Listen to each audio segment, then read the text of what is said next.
তো বন্ধুরা, আজকের গল্পটা হলো দুইজন বেকারের কষ্ট।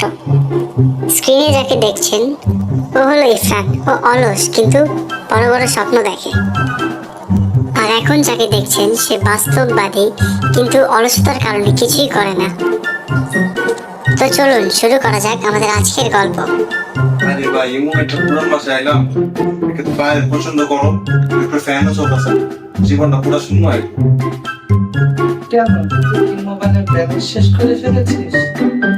আরে না, ব্যালেন্স থাকলে তো লাভ নাই, এখানে টাকা নেই। বাহ, তোর আসল সমস্যা হচ্ছে টাকার অভাব।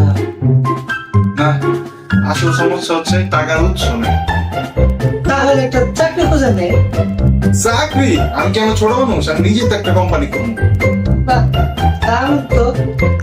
তা কোম্পানির নাম ঠিক করেছিস? নাম হবে ইরফান ইন্টারন্যাশনাল বিলিয়নার গ্রুপ। বাহ, একেবারে ইন্টারন্যাশনাল। তোকে তো এখন 50 টাকা ধার দিলেও ফেরত পাওয়া যাবে না। ওইটা আমার ইনভেস্টমেন্ট স্ট্র্যাটেজি। মানে মানে আমি ধান নেই কিন্তু ফেরত দিই না। এতে ভবিষ্যতে মানুষের কাছ থেকে বেশি ধান নেওয়ার সুযোগ তৈরি হবে।